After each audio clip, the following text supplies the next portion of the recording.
Greetings and welcome. My name is Jim Fetters. I am the Associate Director of the Piney Creek Watershed Association in Beckley, West Virginia.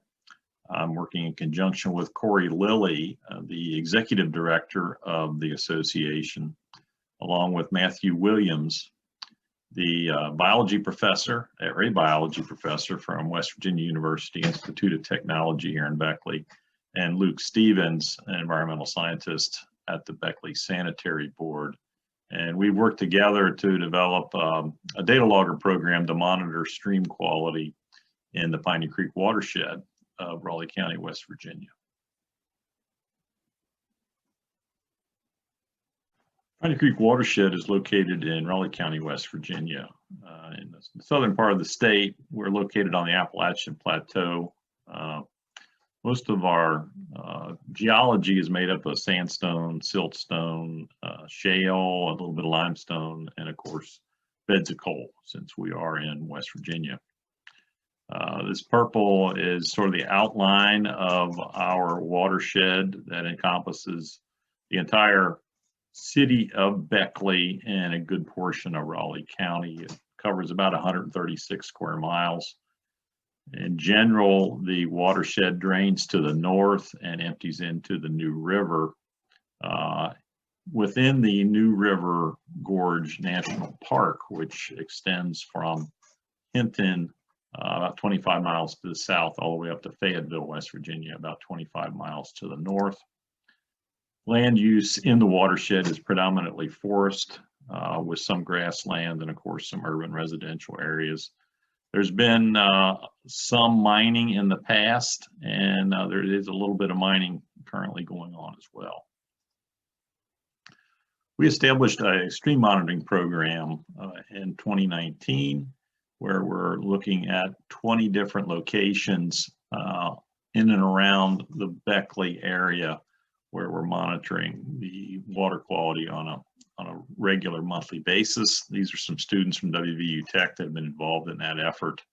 And Matthew Williams is presenting a presentation that focuses specifically on that monitoring effort. And I encourage you all to take a look at his presentation to see how we've been coordinating the monitoring of our watershed. This is just some of the data example of what we're doing with the data that we're collecting in our monitoring program. For instance, one of our sites is called Little White Stick 1. We are working with the New River Conservancy, which is another nonprofit organization that is interested in the entire New River watershed from the headwaters in North Carolina all the way up through West Virginia.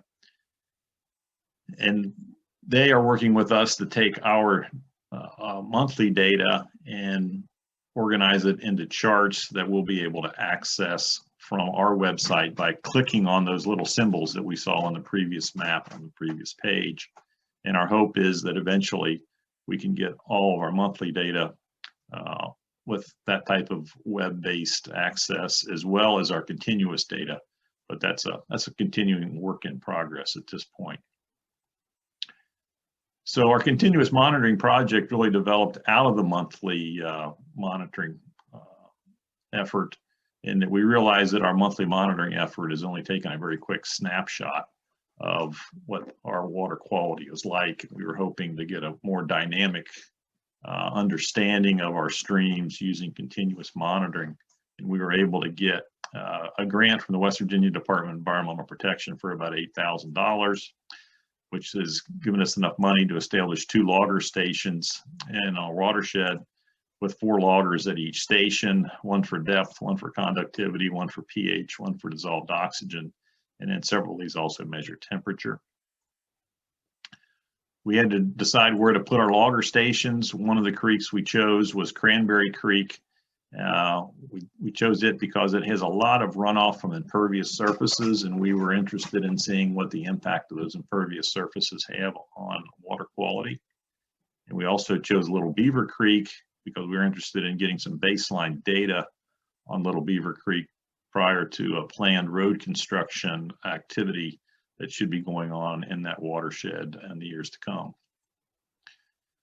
Cranberry Creek is shown here in sort of this brown area. You can see this portion of it, which is at the lower end of the watershed. Our logger station is actually down here at the bottom, so most of the drainage is actually flowing south at this point.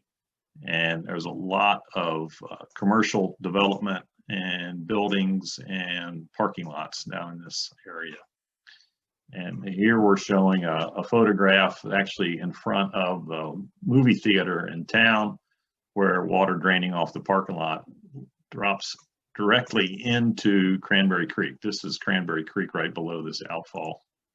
And a big portion of the creek as it goes through this commercial district has been channelized by a major channelization project that was completed about 15 or 20 years ago. Little Beaver Creek, although not too far away, is a totally different type of watershed. It's mostly forested with very little commercial development in that watershed. Just for comparison purposes, Cranberry Creek is about half the size of Little Creek in terms of area.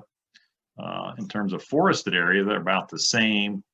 There's more residential area in Little Beaver Creek, more commercial area in Cranberry Creek. So the big differences are the difference in commercial area, as well as differences in mean impervious surfaces, which are almost 25% of Cranberry Creek were designated as an impervious surface, whereas only 5% of the Little Beaver Creek watershed was designated as impervious surfaces, and that was back in 2006. I imagine the difference has increased since then. Another decision we had to make was how are we going to mount our loggers, and after various different investigations and talking to folks, I developed this system here. We have 4 PVC pipes for the 4 different loggers. This one to the extreme right is actually the depth logger with the sensor down at the bottom of the pipe. There's a cable that comes up here, and then there's another portion of the unit up at the top with this cap and a lock so that it can communicate via Bluetooth onto our cell phone. The pH, DO, and conductivity loggers are then housed in the other 3 adjacent PVC pipes. And just to try to explain how this PVC pipe system works, is if you could look to the inside of the PVC cap, we have a eye bolt that's down through that. That's what these bolts are sticking out at the top of the eye bolt.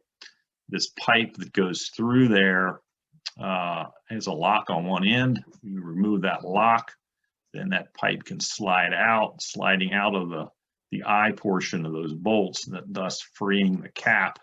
And then on those eye bolts is a nylon cord, which then is connected down to the loggers at the bottom of the PVC pipes. And in this rendition, we had caps put on the bottom, and I'm going to talk a little bit about some of the issues related to having caps on the bottom of your pipe a little bit later in the talk. This is that same system mounted on a bridge pier in Little Beaver Creek.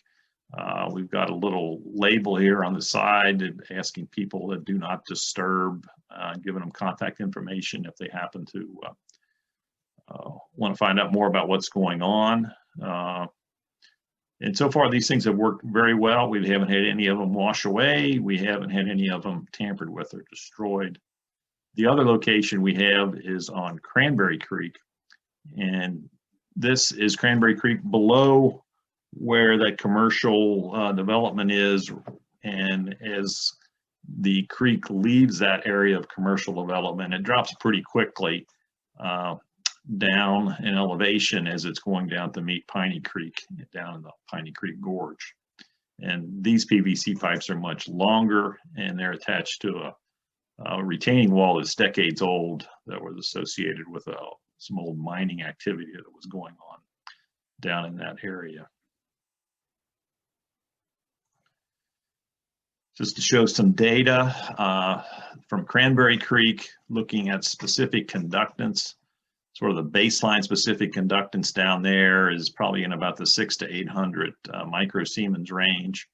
But when we see some of these snowfall events that would then be accompanied by salting of our streets and of the many parking lots in the area, we see these huge spikes in specific conductance going all the way up to 5,000 microsiemens or more on occasion. We're also measuring water depth at this location, and we see when we have these high precipitation events, we're getting much higher flows coming down through there.